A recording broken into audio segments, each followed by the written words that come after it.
Hello, friends. So we're going to move on to section 8.2 today. I hope you got a chance to do some of the exponent rule stuff and work through some of the solving with the rational exponents. We'll review more of that on Wednesday.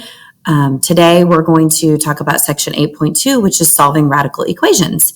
So I've put together the slides just like I did before. You've got them open now if you've got this video open.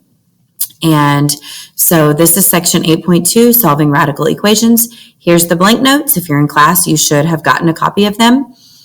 And we're going to go through and work out some of these examples together. So do the examples with me.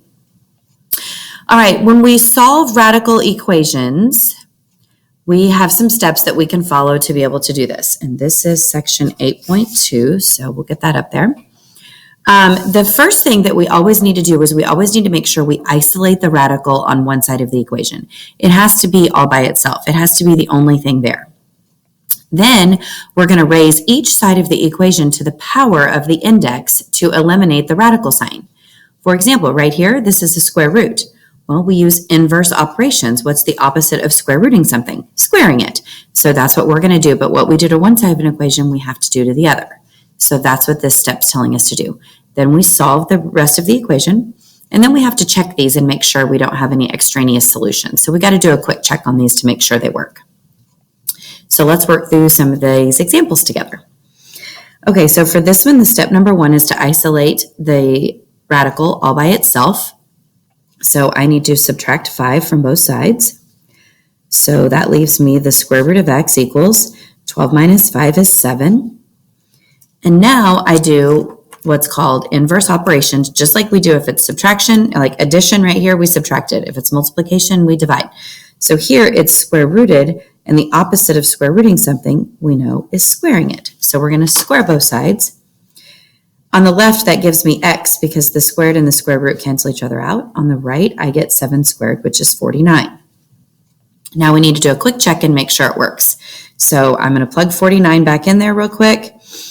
And so I get the square root of 49 plus 5 equals 12. That's 7 plus 5 equals 12, which I know is true. So 49 is my answer here. All right, number 2, I have to isolate the radical first. So I've got this 3 sitting out front that I need to move and get rid of. So the first thing I'm going to do is subtract the 3 from both sides. So I have negative 4th root of m equals 0 minus 3 is negative 3. Well, then I also need to get rid of this. Remember, this is a negative 1 sitting out here in front of the 4th root. So I'm going to divide by negative 1, and that gives me the 4th root of m equals 3. Okay, now the opposite of taking the 4th root of something would be to raise it to the 4th power. So that's exactly what I'm going to do. But what I do to one side of an equation, I have to do to the other. So now the 4th root and the 4th cancel each other out, and I'm left with m equals 3 to the 4th, and you can do that in your calculator, 3 times 3 times 3 times 3, and you get 81.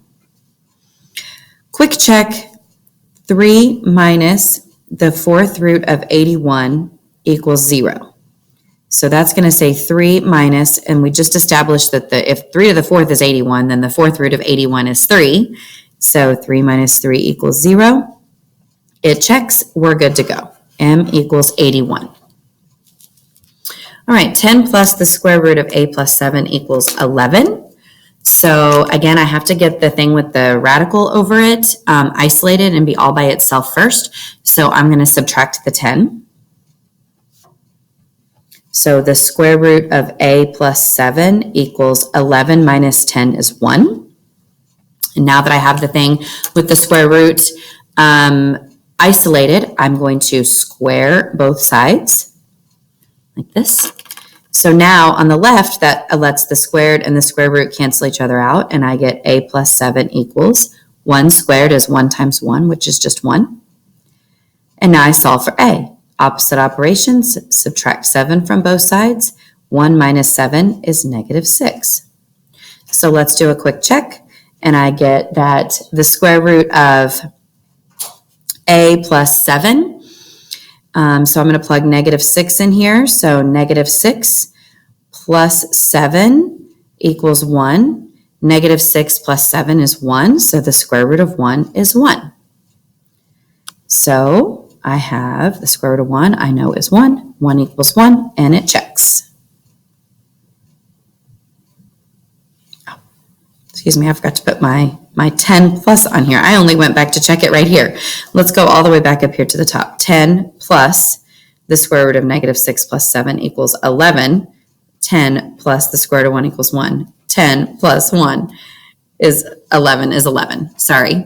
Somebody looked in my door and interrupted me there for just a second, so I got distracted. Okay, A equals negative 6. And when we plug it back in right up here, all the way back up to the top, it does check out to work. Okay, number 4. The square root of 6w minus 5 plus 10 equals 3.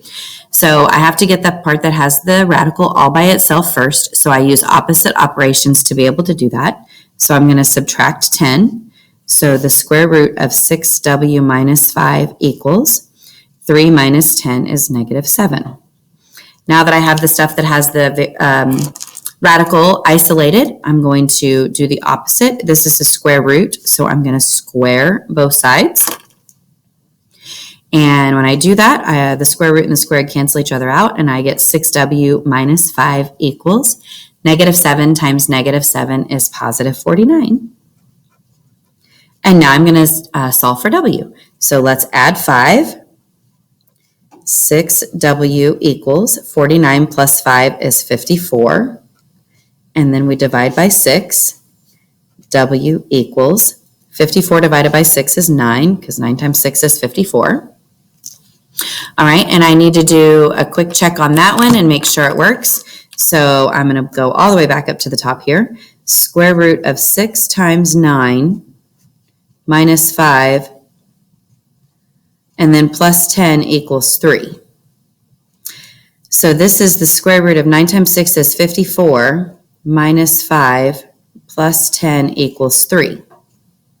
So the square root of 54 minus 5 is 49, plus 10 equals 3. So this is 7 plus 10 equals 3.